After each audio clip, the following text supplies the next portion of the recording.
All right, this is Rod, aka Modest Media, and this is what I was listening to in 1987. I'm really surprised that B and Myke didn't start here. I'm really surprised about that. So yeah, so I think they started in '88. But here I am with Ken. It's me and Ken. You know what I'm saying? I finally caught up to him. This was easy. 1987. I was 11. I was 11 years old, so it comes a lot easier. So I didn't really have to go revisit a lot of these albums as I did with the first 3 years of my introduction to and falling in love with hip hop. But yeah, man, I've said this plenty of times, man. Ken is directly he's like the same age as my older cousin, and that's how I pretty much got introduced to hip hop. And so yeah, what Ken was listening to, I was right along listening to it with my cousin. So starting off even with Bum Rush the Show, I was listening to that with my cousin. Like I said, just acting like you know, we're people in the group and all that, Terminator X and all that, man. Public Enemy #1 out, that was one of the joints off of there that we were definitely bumping.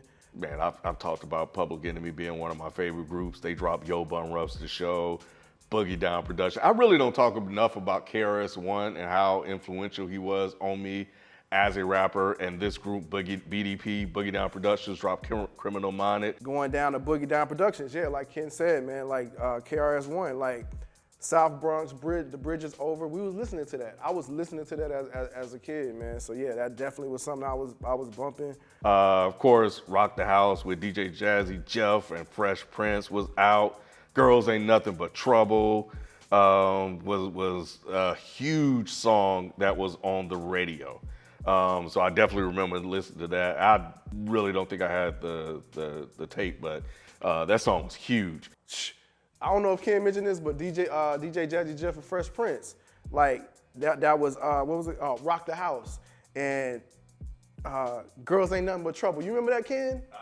Yeah. So yeah, Girls Ain't Nothing But Trouble. I remember listening to that as a young kid. It's so crazy, bro. It's so, like Ken said, it's so crazy going back listening to these things, man.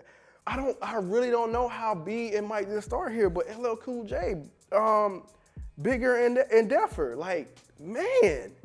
Like, I'm bad. I need love.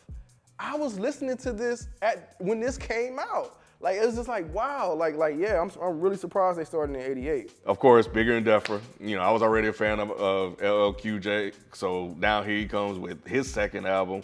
Then you had Eric B. and Rakim, Paid in Full. You know, it's a classic. Everybody knows that. But what people don't talk about enough, Too Short, Born to Mac. Mac Attack, Playboy Short. These are the tales, the freaky tales. These are that guy right there. And, you know, it's often listed as like, that's the one that people know. But yeah, he was putting out work before then. And actually, shout out to YouTube, man. You can actually find this stuff on YouTube. It's incredible. Paid in Full. I mean, come on. I don't really have to say nothing about Paid in Full. I mean, come on, it's Paid in Full. Like, I was listening to that when that came out. Like, this, '87, bro. This is so crazy. Too Short. I remember the car on the cover. You know what I'm saying? Like, it's like, yo, I have vivid memories of this stuff. Like, it's wild, bro. Man, Dana Dane with the fame, bro. This is crazy. Dana Dane. Man, Cinderfella, man, y'all don't know, bro, what it was like. Like, starting in '84 and now seeing it grow and evolve, and then you had Cinderfella, Dana Dane, and Nightmares, bro. Yeah, that was insane. And yeah, so that's pretty much your Heavy D. Yep. I was listening to Heavy D. People be sleeping. NWA, that first joint. Like I even heard that. The Boys in the Hood. Like, man, come on. Like this yeah. Come on, man. Heavy D. Overweight lovers in the house. Heavy D. Living large, man. Like, bro, you see the smile on my face? It's bringing a smile to my face. Kool Moe Dee dropped his debut album. It's crazy how like the timeline gets screwed up the older you get. It's gonna happen to y'all. But the one I remember from Kool Moe Dee is How You Like Me Now. How You Like Me Now. Y'all don't understand how huge that was. And then of course, you know, it's NWA and the Posse. Shout out to my homies. I think they're the ones that helped me hear that one. I remember the Gucci Crew. So fresh, so dumb, so fresh, so stupid. It's like Gucci Crew. Yeah, I was listening to that too. So yeah, man, like I said, I grew up around my older cousin who's the same age as Ken, and then that's all we used to do, man. It's like play hip hop music and just be in the room, in the mirror, acting like we are these MCs, man. So yeah. Ron Pays was one that dropped. And if it wasn't for, I want to say, Schoolie D, and then Just Ice, I think Just Ice was part of this, but I definitely think Schoolie D was heavily influential on Ice-T.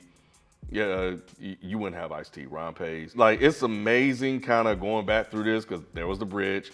Like, looking back and, like, your circle and how you get a chance to really hear all these albums because we didn't really have streaming.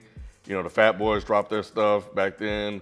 Houdini returned with Open Sesame. That's really like my memories of '87, man. With those albums, like Ken kind of said, it kind of gets shaky towards the bottom, but yeah, definitely that top half of the year, going into August, September, I was listening to the hip hop that came out around that time. So yeah, that is what I was listening to in 1987. Yeah, those were the primary ones. And, you know, again, like your people in school and the radio and big cousins and older guys that were up the street that have it, like they have these things and you go hang out with them and they're playing these records and these songs, man. And where I was at, like I'm getting stuff from Detroit and Chicago. It was crazy. But 87, man, 87 is different. 87 is when things really started to pop off. And yeah, that's what I was listening to in 1987.